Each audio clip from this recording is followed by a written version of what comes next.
me quiero referir al COVID largo, porque aparentemente hay gente que sin saberlo puede estar afectada por el COVID largo. ¿Qué es el COVID largo?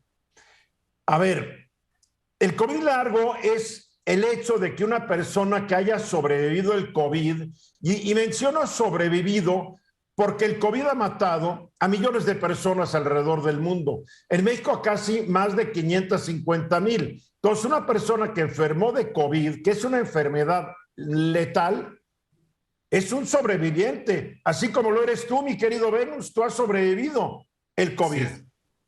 Bien, un amplísimo estudio realizado por investigadores de la Penn State College of Medicine concluyó que el 50% de los sobrevivientes de COVID presentan diversos síntomas hasta 6 meses después de su recuperación. Algunas investigaciones sugieren que hasta 8 meses. Estos síntomas o efectos a largo plazo del COVID fueron identificados por investigadores del Instituto Nacional de Cancerología de México, de la UNAM, de las universidades estadounidenses de Harvard y Emory, del Instituto Karolinska de Suecia, del Houston Methodist Research Institute y de la empresa farmacéutica Novartis. ¿Cómo las definieron? Pues analizaron 11 estudios que se realizaron entre casi 48,000 sobrevivientes de la enfermedad. Estos investigadores identificaron 50 efectos de largo plazo y determinaron que 80% de los que sufren o presentan estos síntomas, pues 27% padece algún tipo de trastorno de atención y 16% de los sobrevivientes reporta pérdida de memoria. Estamos hablando de este 50% de sobrevivientes del COVID. Y yo me pregunto lo siguiente. El presidente Andrés Manuel López Obrador enfermó por primera vez de COVID-19 en enero de 2021 y por segunda vez hace 2 semanas. Ha dicho que se recuperó perfectamente y podemos suponer, con base en eso, que no presenta ningún síntoma de COVID largo, que no padece déficit de atención ni de memoria.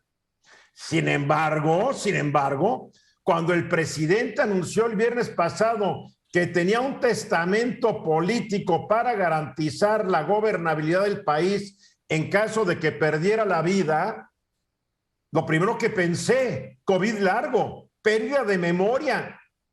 ¿Por qué? Porque hay una Constitución General de los Estados Unidos Mexicanos, que tal vez el presidente olvidó, que en su artículo 84 establece muy claramente lo que ocurre y lo que debe hacerse en caso de la ausencia permanente, la falta absoluta de un presidente, y el artículo 84 establece los pasos para que precisamente haya gobernabilidad. ¿Qué es lo que dice el artículo 84? Palabras más, palabras menos. En caso de falta absoluta del presidente de la República, en tanto el Congreso nombra al presidente interino o sustituto, lo que deberá ocurrir en un término no mayor a 60 días, el secretario de Gobernación asumirá provisionalmente la titularidad del Poder Ejecutivo. Cuando la falta absoluta del presidente ocurriese en los 4 últimos años del periodo respectivo, si el Congreso de la Unión se encontrase en sesiones, designará al presidente sustituto que deberá concluir el periodo.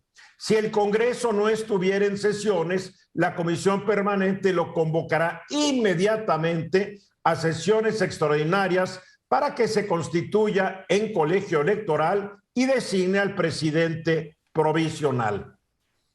La verdad es que el testamento de Andrés Manuel López Obrador saldrá sobrando en caso de su muerte y solo influirá en las decisiones y acciones de los muy pocos morenistas que seguirán siéndole leales más allá de la tumba, porque como desde siempre ha sido y será, el poder, los deseos y los caprichos de un caudillo mueren con él. La verdad, no entiendo esto del testamento político. Será para sus huestes morenistas, pero como ya he dicho, se va él y viva el rey Muerto el rey, viva el rey. José Luis. He escuchado yo que la nueva variante de Omicron es tan leve que inclusive he escuchado ideas tan absurdas como el tener fiestas COVID para que ya de una vez nos contagiemos, ignorando, por supuesto, este tema del COVID largo, que no solo puede afectar al cerebro, sino que puede afectar al corazón, al hígado, a órganos vitales como los riñones. Entonces yo creo que el mensaje es muy sencillo. Hoy hay que cuidarnos, al igual que lo hacíamos y con el mismo temor que teníamos hace 1 año y medio o 2 años. Ahora, respecto al testamento político del señor presidente de la República, pues efectivamente, yo digo porque no lo hemos podido leer, pero a mí me parece que cuando el presidente de la República dice que goza de cabal salud, pero que acaba de actualizar su testamento político, pues quizá haya información que no estamos recibiendo el público en general, porque que yo sepa, pues un cateterismo es un procedimiento mucho más delicado que la ausencia del mismo. Y no es de rutina. El cateterismo no es por rutina. El cateterismo te lo hacen porque a mí me han hecho uno porque encontraron algo que no está bien. El presidente dijo que era de rutina.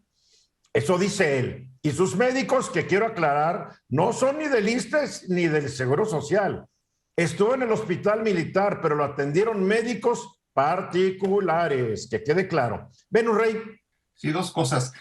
Primero, contra la Constitución no hay testamento político que valga. Entonces, yo entiendo que es como un mensaje para la gente de Morena, pero como tú dices, Eduardo... No, cuidado. El presidente dijo para garantizar la gobernabilidad del país. Sí. O sea, el presidente está bajo la idea que si él desapareciera, el país se lo llevaría el tren y que por eso él tiene que dejar un testamento político.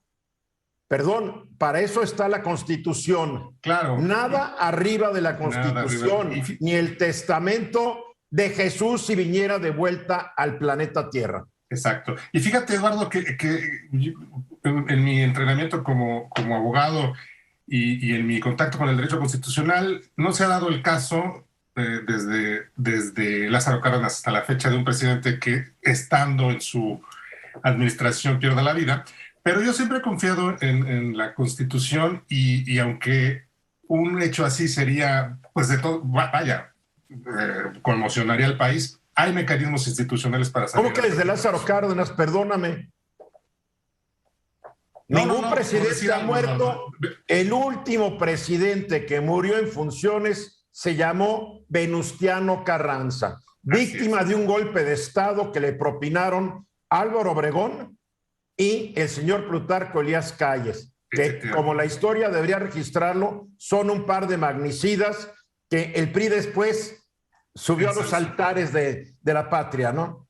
Y dos, Eduardo, el segundo punto que quería decir y quiero compartir con la audiencia, que en mi caso con el COVID fueron secuelas que duraron 6, 8 meses. Sobre todo lo que yo sentí más preocupante fue que sentí una disminución en mi agilidad mental. A tal grado que me preocupé, entonces pues he estado trabajando en ello, pues con la música, con los idiomas, leyendo mucho, pues para estar siempre atento, pero es muy preocupante, ¿eh? No es malo que veas a un neurólogo, yo te lo recomendaría. En fin, esa es la anécdota del COVID largo, el testamento y los morenistas que no lo seguirán.